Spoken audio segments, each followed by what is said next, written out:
प्रिय विद्यार्थीगण, आज के इस वीडियो में आपका स्वागत है। पिछले वीडियो में एक टॉपिक लिया गया था जिसका नाम है ओरिजिन ऑफ ट्रांजैक्शन। इसे सोर्स डॉक्यूमेंट भी कहते हैं।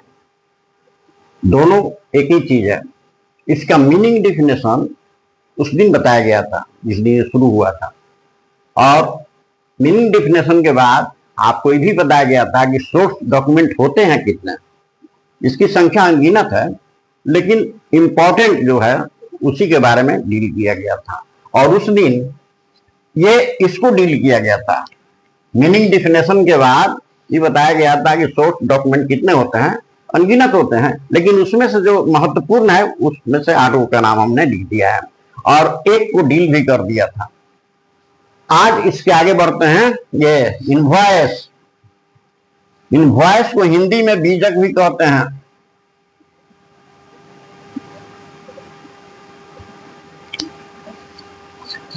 इनवॉइस के बारे में समझिए। When a businessman or trader sold goods on credit to his customers, immediately he prepared a documentary evidence in support of credit sales. Hindi में समझिए, कोई भी विक्रेता ऐसे मान लीजिए है और उधार माल बेचता है बी से, यह सेलर हुआ और यह परचेजर हुआ। उधार माल बेच दिया। उधार का मतलब पेमेंट भविष्य में होना है। जब माल बेच देगा तुरंत इस जो है विक्रेता जो है ये एक डॉक्यूमेंट्री एविडेंस तैयार किया बनाएगा ताकि उसको ये प्रूफ हो जाए कि हमने माल बेचा है, और इसी डॉक्यूमेंट्री एविडेंस को हम बीजक कहते हैं। बीजक 3 प्रति में तैयार होता है। बीजक 3 प्रति में तैयार होता है। पहला कॉपी कुरियर या बाई पोस्ट परचेजर के पास भेज देता है। ये उनके पास पहला जो कॉपी होता है बीजक का, उससे परचेजर के पास बाई कुरियर या बाई पोस्ट भेज देता है। ये यहां भेज दिया। ये आदमी जो है उस बीजक को, उसी बीजक को ये नाम देगा बिल। जिस देखिए फिर यहां ये भेजा है तो ये बिल कहेगा, ये इनवॉइस कहेगा, और ये पाया है तो इसका नाम देगा बिल। देखिए चीज एक ही है। परचेजर इसको इनवॉइस कहता है और इसी को ये सेलर इसको इनवॉइस कहता है, तो परचेजर बिल कहता है। फिर समझ लीजिए, विक्रेता जिसको इनवॉइस कहता है, क्रेता उसको बिल कहता है। वो सेम चीज है। तो एक कॉपी तो बाई कुरियर है, बाई पोस्ट भेज दिया बिल के पास, बेचने वाला, माल बेचने वाला। दूसरा कॉपी माल के साथ भेज देता है। जो माल बॉक्स में भेजेगा पैक करके, उसी माल के साथ दूसरा कॉपी भेज देता है, ताकि क्रेता जब माल प्राप्त करता है तो उस माल को इसी बीजक के दूसरे कॉपी से मिलान करेगा। समझ गए? और तीसरा कॉपी, ये 2 कॉपी इसके पास चला गया। एक पहले बाई कुरियर भेज दिया जिसको परचेजर बिल कहेगा, और दूसरा कॉपी माल के साथ भेज दिया ताकि वह माल खोलेगा तो उसी समय इस बीजक से मिलान करेगा। और तीसरा कॉपी जो है ये खुद अपने पास रखेगा, जिसके आधार पर अपने बही में लेखा करेगा किनको किनको हमने माल बेचा है। ये बीजक में जो मसौदा लिखते हैं, कंटेंट होता है, उसमें परचेजर का नाम होगा, माल की मात्रा, रेट, कुल अमाउंट, या ये सेलर कितना डिस्काउंट देता है, इन सब बातों का उल्लेख रहेगा। समझ गए आप? उम्मीद है कि आपको बीजक अच्छा से समझ में आ गया होगा। अरे एक देखिए 3 नंबर पर एक वर्ड लिखा है बिल। हालांकि अभी हम इसके बारे में बताए हैं, फिर जो लिखे हैं उसके बारे में फिर समझ लीजिए। जैसे ए है, ये माल बेचता है 20 है, तो ये विक्रेता है ना, तो ये बीजक बना के दिया। लेकिन अब इसके दृष्टिकोण से सोचिए कि परचेजर इसी को क्या नाम दिया है, बिल। इसी को नाम दिया है बिल, इसीलिए यहां लिखा हुआ है बिल। जबकि एनालिसिस करेंगे तो आपको मिलेगा कि दोनों एक ही चीज है, इनवॉइस और बिल दोनों एक ही चीज है, सिर्फ नामकरण किया गया है, नाम बदल जाता है, पार्टी के हिसाब से नाम बदल देता है। जो माल बेचेगा उस बिक्री के लिए माल उधार बेचा है, उसके एवज में जो एविडेंस तैयार किया है ये कहेगा बीजक, और जो प्राप्त करेगा इस बीजक को वो कहेगा बिल। इसी समझा दिए थे आपको। उम्मीद है कि बीजक समझ में, बिल समझ में आ गया। अब आप चलिए यहां डेबिट नोट।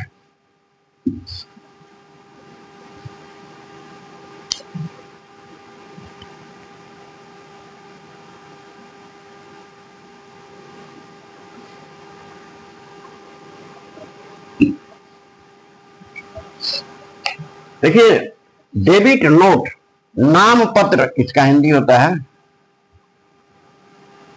नाम पत्र।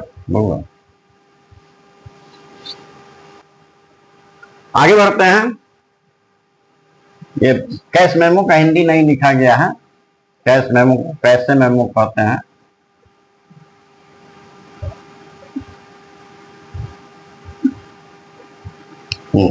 ये हो गया, ये हो गया, ये चलेगा। और ये बिल भी हो गया।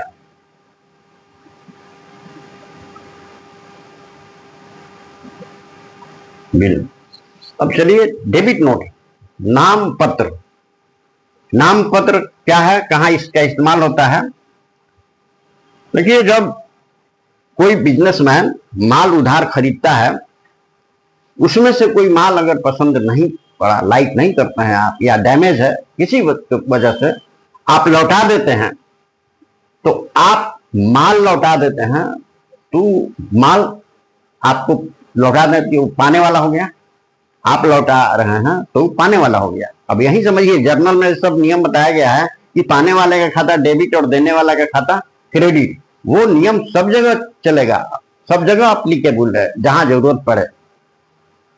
इसलिए जर्नल को याद दिलाया कि देखिए डेबिट नोट नाम पत्र, माल हम खरीदे, कौन सा माल? जो बेचने के लिए खरीदे, जो हमारे व्यापार में इस्तेमाल हो रहा है, बेचने के लिए खरीदते हैं, उस माल में से अगर कोई माल किसी कारणवश हम लौटाते हैं, तो जैसे ही माल लौटाएंगे उसी समय इस प्रमाण स्वरूप एक डॉक्यूमेंट्री एविडेंस तैयार करेंगे। उसी डॉक्यूमेंट्री एविडेंस का नाम है डेबिट नोट, नाम पत्र। फिर सुन लीजिए, माल पहले हम खरीदते हैं और किसी कारणवश उसमें से लौटाते हैं जो माल, तो उस माल के लौटाने के एवज में, समर्थन में एक हम डॉक्यूमेंट्री एविडेंस तैयार करते हैं। इसी डॉक्यूमेंट्री एविडेंस को हम डेबिट नोट कहते हैं। इस डेबिट नोट में माल कितना लौटा रहे हैं, उसका क्या रेट है, टोटल अमाउंट कितना है, मात्रा कितना है, किसको लौटा रहे हैं, इन सब बातों का उल्लेख रहता है। यही सब कंटेंट्स होते हैं उसमें। और जब ये डेबिट नोट तैयार करके उसके पास भेजेंगे तो इसका अर्थ क्या हुआ? इस डेबिट नोट के माध्यम से उसको ही बताया जा रहा है कि हमने माल भेजा है और आपने पा लिया है, इसलिए हम आपके खाता को डेबिट करते हैं अपने बही में। आप माल पाए हैं इसीलिए हम आपका खाता अपने बही में डेबिट करते हैं, इसीलिए नाम पड़ा डेबिट नोट, नाम पत्र। नाम पत्र का 2 कॉपी तैयार होता है। एक तो भेजा जाता है जिसको माल लौटाए हैं, और दूसरा कॉपी हम अपने पास रखते हैं जिसके आधार पर बही में लेखा करते हैं। वाह, ओके, आगे बढ़ते हैं। अब देखिए 5 नंबर में क्रेडिट नोट, इसका हिंदी हुआ जमा पत्र। जमा पत्र। नाम पत्र को नाम की चिट्ठी भी कहते हैं। नाम की चिट्ठी। जमा पत्र, जमा की चिट्ठी।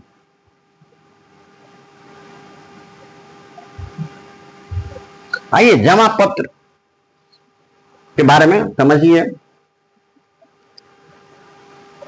अगर व्यापारी माल बेचता है, व्यापारी, आप व्यापारी हैं, माल बेचते हैं, देखिए सेलर हैं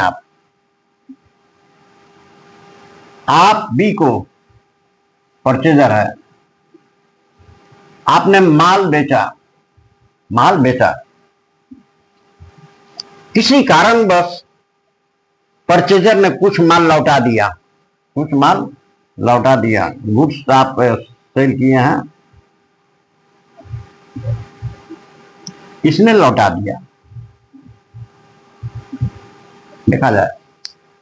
अब आप माल बेचते हैं, क्रेडिट सेल कहते हैं, क्रेडिट सेल, और माल पसंद नहीं पड़ा उसको, किसी वजह से लौटा दिया, तो इसको कहेंगे कि भाई ये माल लौटा दिया। इसको सही मायने में कहते हैं कि रिटर्न, ये इसके लिए, और इसके लिए रिटर्न इनवार्ड हुआ।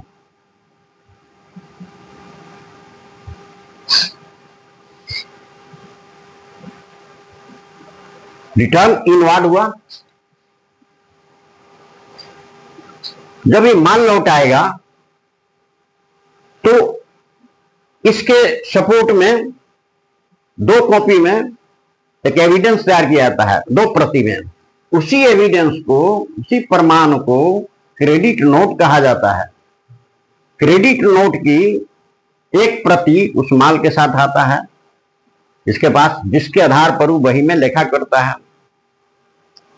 और दूसरा एक प्रति इसके पास आता है, इसके माल के साथ आता है, और दूसरा वो अपने पास रखता है, उसी के बदौलत लेखा करता है। तो इसी को कहते हैं नाम, जमा की चिट्ठी। समझ गए? ये नाम की चिट्ठी, ये जमा की चिट्ठी। देखिए ऊपर से एक बात और समझ लीजिए, लगता है कि छूट गया है। Cash memo, invoice, bills, debit note number, debit note, credit note, जितना बता रहे हैं आपको समझिए कि 2 लाइन से 5 लाइन के बीच में ये डिफिनेशन हो रहा है। यदि आप पेपर पर लिखते हैं ये बात सुन करके हमसे, तो 2 लाइन 3 लाइन से जाके 10 लाइन 5 लाइन तक जाएगा। तो ये सिर्फ मीनिंग डिफिनेशन हुआ। इसमें से प्रश्न आता है, लिखेगा कि व्हाट इज डेबिट नोट, तो आप 2 से 5 लाइन तक परिभाषा लिख दिए। इतना जो जवाब देंगे वो 2 नंबर के क्वेश्चन के लिए होगा। ये 2 नंबर में भी पूछा जाता है, जिसमें आप 5 लाइन तक लिख सकते हैं, केवल डिफिनेशन। और यदि यही प्रश्न 5 नंबर में दिए, 5 अंक के लिए लिखते हैं, तो जितना डिफिनेशन लिखते हैं उसके साथ साथ इसका एक ये स्पेसिमेन कॉपी दे दीजिएगा, नमूना।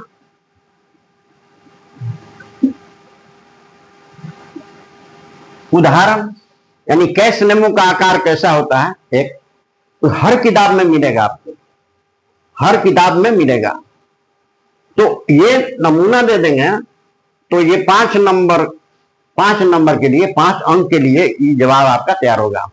मैंने फिर सुन लीजिए, किसी में जिसमें जितना पढ़ा है उसमें से किसी पर टिप्पणी लिखने के आवे, 2 अंक के लिए आपको प्रश्न पूछे, what is cash memo, what is invoice, what is bill, what is debit note, तो देख लीजिएगा कि अगर 2 नंबर के लिए पूछा है तो आप सिर्फ डिफिनेशन और मीनिंग दीजिएगा, और वही प्रश्न 5 नंबर में पूछे तो मीनिंग डिफिनेशन के साथ साथ एक स्पेसिमेन कॉपी बीजक का दे दीजिए, कैश मेमो का दे दीजिए। इसके बारे में पूछता है तो एक लिखिए और इसका एक नमूना दे दीजिए। नमूना हर किताब में मिलता है, अगर नमूना देने लगे तो अटेगा नहीं, इसमें अटेगा भी नहीं, ठीक है। लेकिन हमने आपको समझा दिया कि नमूना देना है। आइए कैश रिसीट, नगद की रसीद। जब भी व्यापारी किसी को पेमेंट करता है, रुपया देता है या किसी से रुपया लेता है, इस दोनों के संबंध में एक रसीद जारी किया जाता है। यानी कहने का मतलब कि जिस रसीद से कैश प्राप्ति और कैश भुगतान यानी कैश रिसीट्स और कैश पेमेंट का संबंध हो, उसे नगद की रसीद कहते हैं। ये दो तरह का होता है, इसमें भी दो तरह का है। यदि आप कहते हैं कि हमने कैश प्राप्त किया, आप किसी ग्राहक से कैश नगद प्राप्त करते हैं, तो तुरंत उस व्यक्ति को इसके सपोर्ट में एक कागजी एविडेंस देंगे। इसी कागजी एविडेंस को नगद की रसीद कहते हैं। लेकिन जब प्राप्त करते हैं तब देते हैं। फिर आप कैश पेमेंट दूसरे को दिए, आप दूसरे व्यक्ति को कैश देते हैं, तो वह व्यक्ति जो कैश पा रहा है वो अपने तरफ से एक एविडेंस तैयार करेगा, कागजी प्रमाण पत्र तैयार करेगा। उस कागजी प्रमाण को भी नगद रसीद ही कहते हैं और वो तुरंत आपको एक नगद की रसीद दे देगा, ताकि ये प्रमाण हो जाए कि आपने पेमेंट किया है। इसका भी उदाहरण देने के बाद वो नमूना दे दीजिएगा, नमूना दे दीजिएगा। लेकिन फिर याद रखिएगा, कई बार बता दिया है, अगर 2 नंबर अंक के लिए पूछे तो सिर्फ मीनिंग डेफिनेशन और वहां पर स्पेसिफिक नहीं देना है।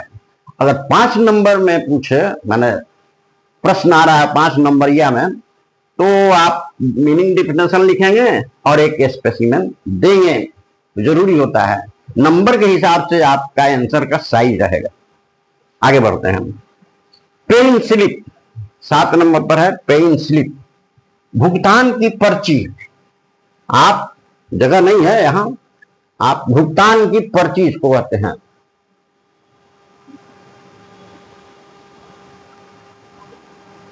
भुगतान की पर्ची। देखिए ये क्या चीज है पेन स्लिप। इस शब्द का इस्तेमाल बैंकों में होता है। इस शब्द का इस्तेमाल बैंक में होता है। यह चीज बैंक में उपलब्ध रहता है पेन स्लिप के नाम पर। जब कोई व्यक्ति व्यापारी हो या कस्टमर हो यानी आम पब्लिक हो, जब भी रुपया जमा करने के लिए जाता है बैंक में, तो उसको एक बैंक से पेन स्लिप उपलब्ध कराया जाता है। इस पेन स्लिप में खंदा बनाया रहता है, कॉलम बनाया रहता है, अपना नाम, अकाउंट नंबर और जितना रकम जमा करना है उस नंबर, उस रकम को हिंदी डिजिट में और वर्ड में लिखना है। उसके बाद दस्तखत करना है।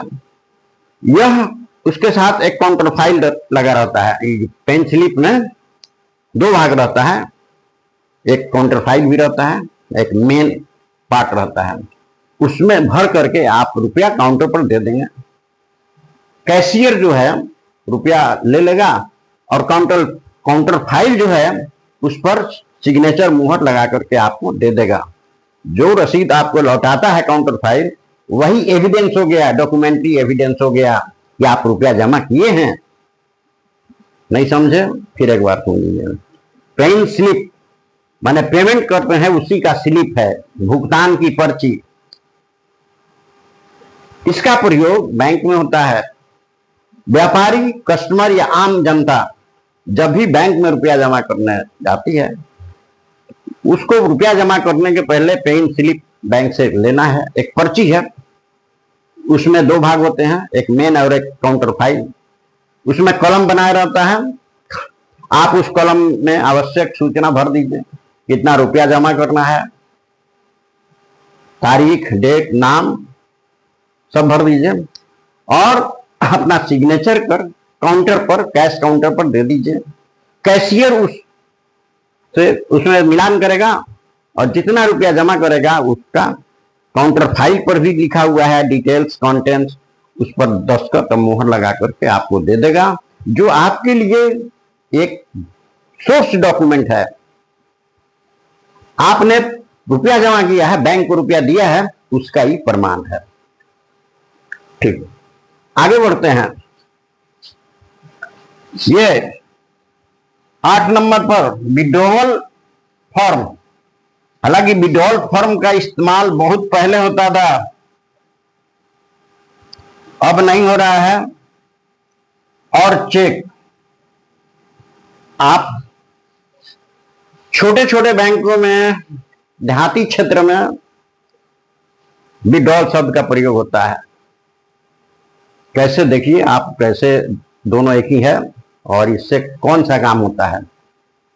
जब कोई व्यापारी जिसका बैंक में खाता हो, कस्टमर जिसका बैंक में खाता हो, या आम जनता जिसका बैंक में खाता है, जब रुपया निकालना चाहता है तो बैंक में जाता है और बैंक से उसको एक फॉर्म मिलता है जिसका नाम है विड्रॉल फॉर्म। जैसे यहां बताए हैं कि रुपया जमा करने के लिए पेन स्लिप होता है, जमा करने के लिए पेन स्लिप, और रुपया निकालेंगे तो विड्रॉल फॉर्म। विड्रॉल माने निकालना।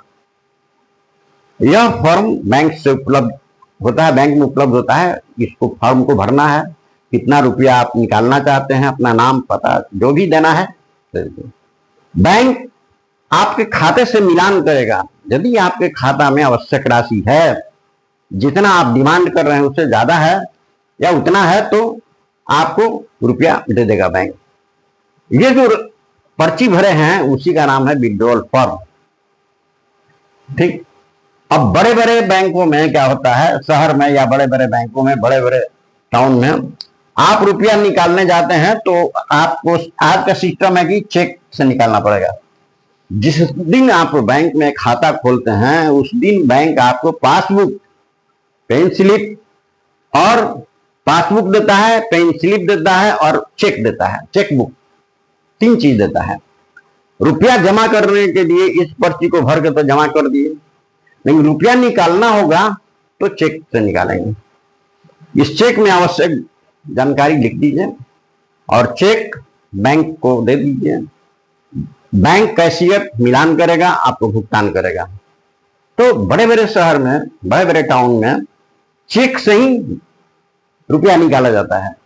आपको किसी को पेमेंट करना है, उस आदमी को भी चेक काट के दे दीजिए, वो आदमी बैंक में जाएगा, आपके खाता से बैंक उसको रुपया दे देगा। तो स्वयं आप भी निकाल सकते हैं और स्वयं दूसरे को भी दे सकते हैं कि रुपया ले लो। ठीक। लेकिन इसमें ये सुविधा नहीं है, विड्रॉल फॉर्म में ये सुविधा नहीं है। आप इस विड्रॉल फॉर्म से जब भी रुपया निकालेंगे तो जिसका खाता है वही व्यक्ति निकालेगा, कोई दूसरा नहीं निकाल सकता है। लेकिन इसमें सुविधा है कि चेक आप दस्तखत करके फिर आप स्वयं ही बैंक जाइए, काउंटर से रुपया ले लीजिए, या आपको नहीं जाना है, किसी दूसरे का नाम लिख के अपना दस्तखत करके दे दीजिए, बैंक उसको भी रुपया देगा। विड्रॉल फॉर्म और चेक में यही अंतर है, इसलिए आज के युग में चेक ही चलता है। इस नाम को भूल जाइए कि विड्रॉल फॉर्म बता दिया बबुआ। आज के वीडियो में इतना ही।